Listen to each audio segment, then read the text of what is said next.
On dit un petit peu plus. Avec plaisir, Rémi Kenzo. Alors, on qualifie souvent Emmanuel Macron de président des riches et tu vas voir que les riches le lui rendent bien.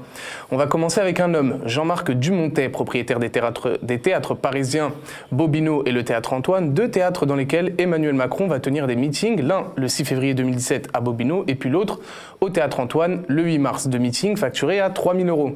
Alors tu vas me dire, ok, et 3 000 €. Eh bien, si toi ou moi voulions louer l'un de ces théâtres, on en aurait eu pour la modique somme de 13 000 €. Emmanuel Macron a donc bénéficié d'une réduction de 10 000 €. Alors, qu'est-ce qui fait que Jean-Marc Dumontet a octroyé une telle réduction au président ? Eh bien, s'il s'est affiché sans complexe en faveur d'Emmanuel Macron durant la campagne, selon France Info, il semblerait qu'en échange de ces ristournes, il aurait espéré le poste de ministre de la Culture, raté, puisque le poste a finalement été octroyé à Françoise Nyssen. Alors, qu'est-ce qu'on dit quand on bénéficie d'une aussi grosse réduction ? Merci aussi Jean-Marc Dumontet. Je ne sais pas où est Jean-Marc, qui nous a accueillis dans ce théâtre. Où est Jean-Marc ? Jean-Marc, merci. Magnifique théâtre Antoine. Jean-Marc et Laurent Ruquier qui ont ce théâtre. Merci. Merci Jean-Marc. Bon, tu vas voir avec un autre exemple que dans les équipes de campagne de Macron, il y a des sacrés businessmen. Le 2 mai 2017, l'association de campagne d'Emmanuel Macron a réservé la Bellevilloise, salle de concert parisienne, pour une petite soirée. Tarif de la location, 1 200 €.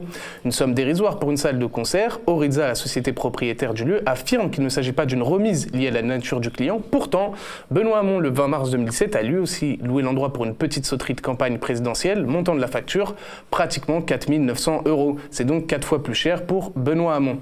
Il s'agit de rabais qui démontrent clairement le manque de traitement égalitaire entre certains candidats de la part de prestataires. Pourtant, l'article L52.8 du Code électoral est très clair.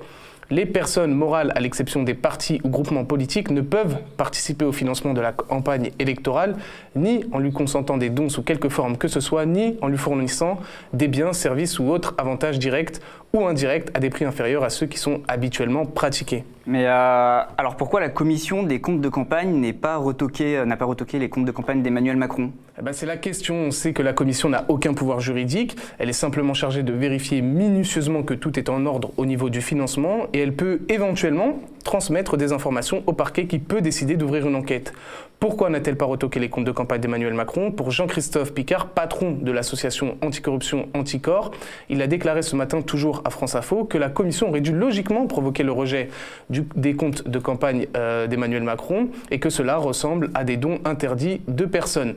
De son côté, la commission a communiqué précisant que le délai légal dont elle disposait pour statuer sur les comptes était écoulé et qu'elle n'a plus compétence pour ouvrir a posteriori le dossier. Elle a d'ailleurs encore martelé aujourd'hui que les comptes de Macron ne présentaient pas d'irrégularité. Tu me diras, rien d'étonnant qu'elle n'ait rien trouvé à redire quand on sait que cette même commission avait validé les comptes de campagne de Nicolas Sarkozy en 2012. Pour la possible suite judiciaire de l'affaire, si le président est protégé par son immunité, une enquête peut sans problème être ouverte sur les proches du président durant la campagne, ainsi que sur les prestataires ayant fait des jolies réductions au président. Rappelons encore que le code électoral prévoit des sanctions pénales pour les personnes morales qui auraient accordé des dons sous quelque forme que ce soit à un candidat. Ok, merci Yanis. Et aux médias, on ne manquera pas de suivre ce dossier.